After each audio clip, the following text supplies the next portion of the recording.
Hello survivors and welcome to another Walking Dead Road to Survival video, and in this video we're going to be going over Gold Mythic the Gentleman, and this is going to be a starter guide for this character.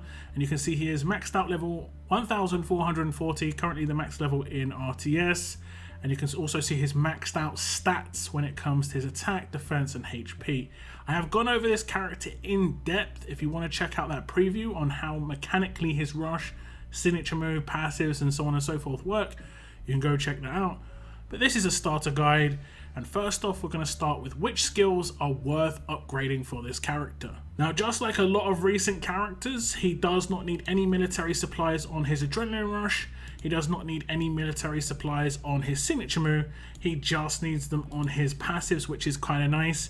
The big bonus about the Gentleman is you do not have to upgrade any of his passives to get a really high level of power out of him. Agility is not going to work with his rush or his signature moves, so you don't need to upgrade it to make them hit as hard as they can. Benevolent is nice. When he's taking out a character, he buffs someone else, but if you've got attack buffs on your team already, 30% is generally what you're going to have. When it comes with strong attacks or alert attacks, you're probably going to have 3 characters of that trait to give yourself a 30% boost. But otherwise, it's nice, but I would not say either of the first 2 are really that needed. The next 2 are actually probably the most important for his kit, but again, not needed to get the best out of his damage. 100% impair resistance is nice, but the teams I'd say you'd use the Gentleman against aren't going to have impair on them as much. Unless you're using him against like Barker teams, and Barker teams can have tough characters on them, then potentially you could bypass the fact that they could have impair on defense on their weapons, and he's effectively attacking those characters for free. The last one is minus 40 AP. I would say this is worth getting. This is the only one that's like really worth actually upgrading. You don't have to completely max this out. Even if it just reduces AP by a little bit, it's going to stop someone from just automatically being able to rush, and they'll have to do a basic attack or signature move to gain that last little bit of AP. Now, the Gentleman as a character is all about one thing. It is about attack stat. That's all he needs. Unlike the character that I've looked at before, which was Jackie, where she wasn't all about attack stat because she's not a damage dealer, the Gentleman is. He's all about attack stat. That attack stat being as high as possible is the most important thing. And because he cannot crit on his rush or his signature move, you do not want to go with crit multiplier at all in his kit, be it his set or auxiliary mod. So we're going to just go to sets and just select attack set. And we're going to do the most obvious one here, which is attack on attack. Just get that attack up as high as possible. It doesn't matter what attack on attack mod you use, even if it isn't great percentage. As long as it's platinum, you're going to get much better percentages out of a platinum mod than you are going to get out of a gold. Then I'd probably just see what kind of teams you want to attack with the Gentleman. You could potentially be attacking those Barker teams and decide to try and just nuke the strong characters. He will do amplified damage here. It's a good idea. If you want to counter particular characters, this guy kind of hard counters markers, which I will show you in just a couple of upcoming clips. He can hit extremely hard even off of turn 1. In the bottom right hand corner, just kind of like Jackie, again, it depends on what teams you're coming up against, but I think taunt and main resist again is pretty good idea, just because those are primary on a lot of these teams right now. But if you're just noticing that he's struggling with a particular thing, and he needs to be, have a mod changed, if he's getting controlled by a particular control, then you might want to put on him. Just do not put impair resist on him at all. If you want to put impair resist on him, just upgrade his skills, because he can get 100% impair resist there, and that is ideal. So we get the 3 mod bonus. I did go with taunt resist just because taunt is like just everywhere right now, just everywhere. And you can see his attack stat has jumped up quite a bit. It's gone up by 8,000. This is a nice little boost off of base. Now, next up, we're going to talk about the auxiliary mod. There are not a huge amount of mods that are actually going to work with him. He doesn't get on attack bonuses, so things like burn and bleed are not going to proc with his rush, not going to proc with his signature move. Even though he's going to have very, very high attack stat, he's not going to get the bonuses from those. They're only going to happen with his basic attacks, which he's not going to do too often.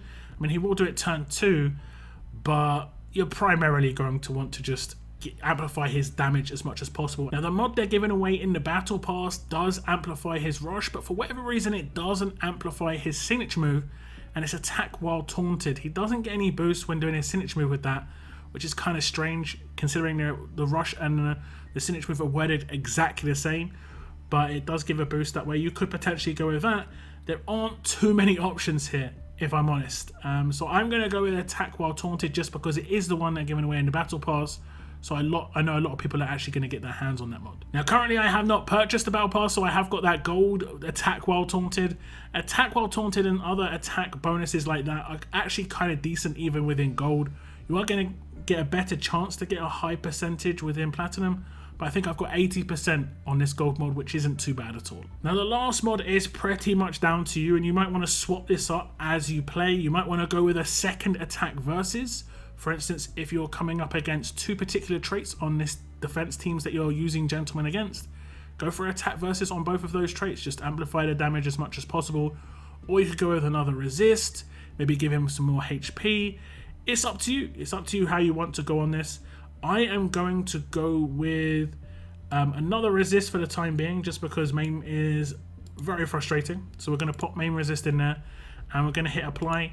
And you can see that his attack stat has gone up to nearly 36,000. So he is nearly getting a 10,000 attack boost from the attack set and the attack mod. If you have a better mod and you have full plat mods as well, you're going to get a slightly bigger boost than I am here.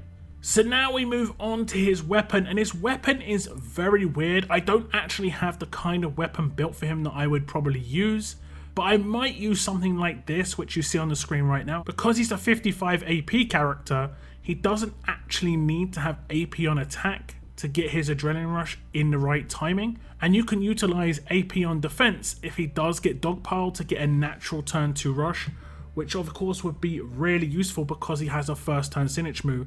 And it's very rare that I'd recommend this, but this could work. I don't have any weapons like this built, just because, like I say, it's very rare that this is going to be useful.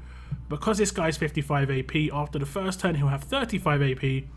Taking a couple attacks, even if he didn't have AP on defense, he might get a rush, but this is more like to guarantee it, basically. However, in the meantime, I'm going to use this extremely basic weapon. This is not good for him at all. I would say definitely not good for him at all.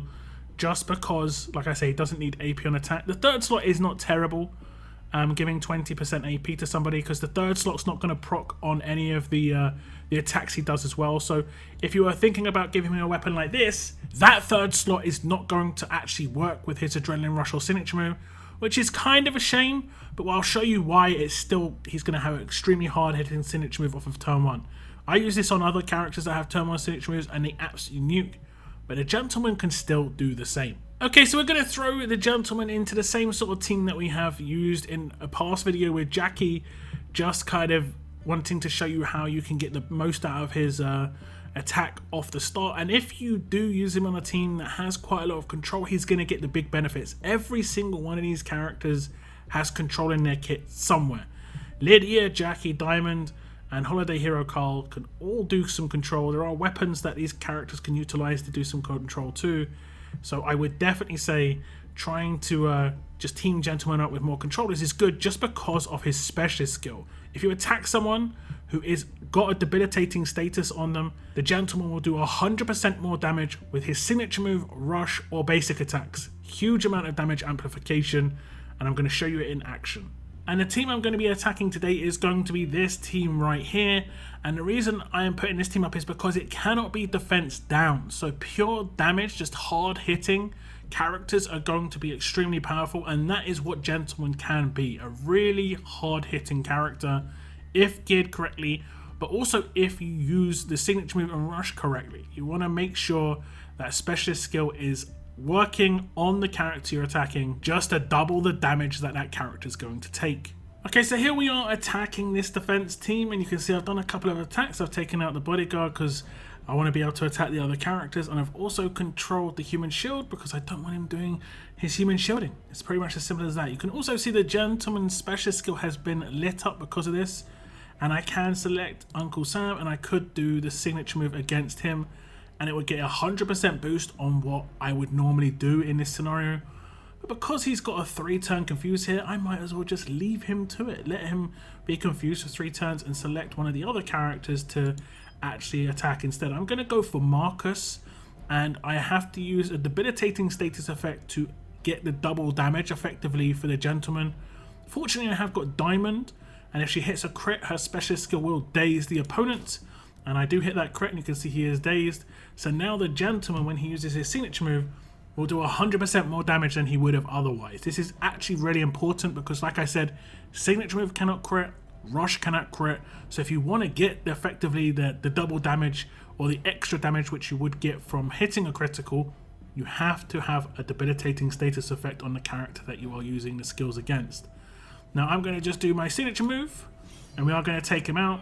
And we hit him for 37,000. Remember, he had over 50k defense, and he had a 43% boost on his defense. So we hit him extremely hard. We have got the 40% buff because of alert boss weapon, but you're going to try and get as much attack as possible, basically. These defense team characters are no joke. Now you can see there's an absolute defense weapon in the top right hand corner. I could have attacked this character instead, and it would not have procced. I could build him to attack fast characters, and it wouldn't proc their absolute defense weapons as well. So you can just build him to be anti a particular kind of weapon style or something like that as well. Only his signature move and rush won't actually proc these, but other things will. So if we just do some charge ups here, I'm going to just defend with Lydia because we don't want to hit too hard. I'm going to rush now with the Gentleman. And you can see the stunned character up the top. This is more debilitating status effects. Will let me do some extra damage. No chance of absolute defense coming in with the axe. And we do get the extra damage. And the minus 40 AP, I think, came in against Uncle Sam here. So you just got to team him up with controllers. This is extremely important. If he's not got controllers around him, you're not going to be getting the double damage. You're not going to be utilizing him to the best that you can. So that's my basic ideas for a starter guide for the Gentleman. It will be hard to get the bonuses out of attack while taunted unless you have the NWO Titan or you have Negan as the leader or other characters that obviously can give you focus, because you will not be able to actually use your signature moves or rushes in those scenarios. But there's not many auxiliary mods that you can use otherwise. That's the only one that's kind of like, it is the way it is. If you can think of a better idea there, I did try some other stuff. But majority of things do not even work because they don't proc with his signature move and rush. But like I say, that's my basic ideas. Leave me your thoughts in the comments down below. Leave me any ideas you have. What sort of teams you're going to be using Gentleman against. Now obviously it is worth noting that the Gentleman cannot proc reflect on his rush or signature move either. Another little bonus on top. So if you're having trouble with certain characters that have got those reflect mods and destroying your damage dealers, the Gentleman's not going to have that issue. But that is the end of my video, guys. I want to thank you very much for tuning in. And as always, keep on surviving, guys. Keep on surviving.